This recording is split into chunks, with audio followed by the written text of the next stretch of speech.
A new measure that's set for a debate in the Assembly this fall is at the heart of a heated debate. The issue, apartment inspections.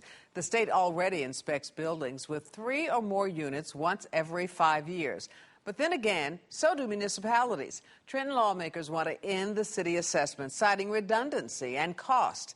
But city leaders say it will amount to nothing more than a price cut on safety. Joining me now for more, Mayor Eldridge Hawkins, Jr. of the City of Orange, and Conor Fennessy, who is Vice President of Government Affairs for the New Jersey Apartment Association. Welcome to the show, both of you. Thank you for having me. Thank you. Mayor Hawkins, you're opposed to the legislation. Why is that? Absolutely opposed, because we're in the business of keeping people safe and alive. And this legislation would actually prevent municipalities from going into apartment structures that have 3 or more units and inspecting them, which means people, our friends, our neighbors, our cousins, our mothers, our brothers that are renting will continue to live in mold-infested facilities, in facilities that have electrical problems that could catch fire and cost lives. Us being able to go in there and perform these inspections can help hold pretty much these slumlords accountable so that we can preserve the life of our residents throughout the state. You support this legislation. Why is that? Well, the mayor and I agree on one thing. The mayor and I agree that safety is the paramount concern. New Jersey has a comprehensive statewide mandated inspection and registration regime. It's been on the books since 1967. I think it's served municipalities. I think it's served property owners and renters well. And the bill does not limit the municipality's ability to get in. I mean, if we want to list the inspections, a town can do a CO inspection, certificate of occupancy at turnover. A town can do a fire inspection. They can do a health and safety inspection. They can do inspection in response to a concern from a tenant or a concern from a property owner or a neighbor. They can do a nuisance inspection. Layer on top of that the state inspection. The town can do a UCC inspection for electrical, for plumbing, for carpentry. If it's a HUD property, there's a federal inspection. If the property has a mortgage, there's a mortgage lender inspection. If the property has an insurance policy, and most do, there's an insurance inspection every year. So there's probably 8 or 10 inspections. New Jersey rental housing is inspected like no other housing product in the world. No. On paper, that sounds great. Are there that many people around, and does the state supply them?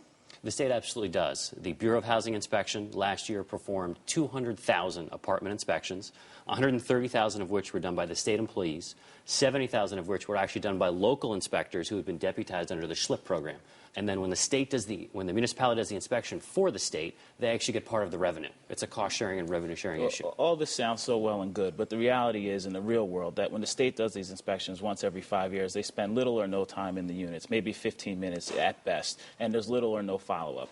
And we just recently had somebody in Orange who we had an occasion to speak with who had an inspection just over a year ago from the state, and their apartment was in total disrepair. The ceiling was falling down. The reality is that average, everyday people are sometimes afraid to call and ask for help from the city for fear that their landlords will evict them or retaliate against them from calling in on the city. What this is a blatant attempt by the landlord lobbyists and the tenant association to put more money in the pockets of landlords and keep them from having to make the needed repairs that are necessary to keep our people safe. And that's the bottom line. Actually, the prime example the mayor just used, which is a report, I think, on your channel, was about a resident who picked up the phone and called. So the system worked. There was a resident who had a concern. They called the local inspector. I disagree. The local inspector came out. If the system worked, there wouldn't be a need to call because the unit would have been in proper repair. Well, it was in disrepair. So, that is the problem. And you cannot lose sight of the fact. See, there's a beautiful thing in New Jersey where people with all the money and all the power can go down and lobby people and line the pockets of different legislators. But the reality is the average everyday citizen does not have the money, the power, the influence to do things like that. So that's why we are here as mayors, people on the front lines of government, to keep them safe and fight for these changes or to keep things the same when they are in fact working. Well, what about Actually, the issue of redundancy? one point about the mayor. You've run for office, so you've had to raise money as well. The legislators that we've supported, policy discussions are completely different from fundraising discussions. I mean, you know that from your own campaigns. I don't think they're related at all, and I think you'd agree. Well, what about redundancy? What about that issue? How do you there is no redundancy.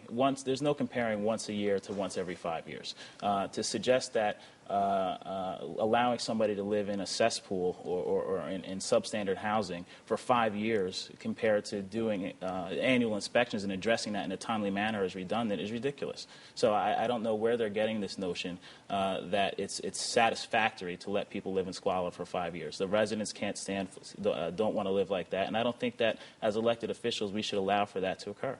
I think if there is a concern and the resident has one, there's a mechanism, and the case you just brought up of where the ceiling had collapsed on a woman's, I think on her stove, is a perfect example of there was a problem.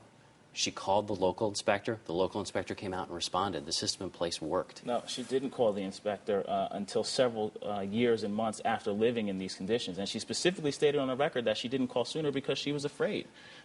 She was scared that she would be evicted or retaliated against for picking up the phone and calling and asking for help. It's our responsibility to protect those that can't protect themselves. And again, this is something that is good for residents. It helps us get into their homes. And let's be honest, the landlords don't like it because we can hold them accountable. If we go into their unit and there's nothing wrong with it, then they won't have a problem.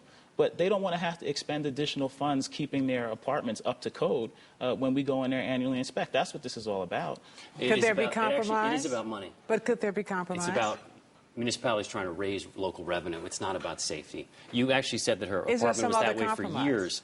But you have a local annual inspection, so that means your inspector didn't catch it last year? No, what that means is that we recently just enacted an ordinance to do annual inspections. And what the state did was they inspected it according to their once every 5-year protocol, and that unit was still like that. So the state's at once every 5-year procedure failed. It failed that resident. It fails many residents time and time again, and that's why the City of Orange has stepped up, and that's why the League of Municipalities, the Urban Mayors Association are adamantly against changing the current form of legislation and implementing this slumlord protection law that is going to do nothing but enable landlords to keep substandard housing in place for 5 years at a time and allow our residents, again, our friends, our neighbors, our daughters, our brothers and sisters to get sick due to mold infestation.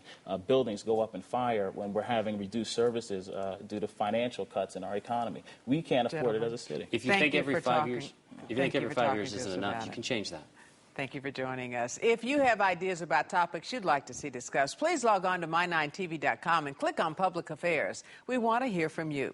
That's all for today's show. Thank you so much for joining us. For My 9, I'm Brenda Blackman, and we'll see you next week on New Jersey Now.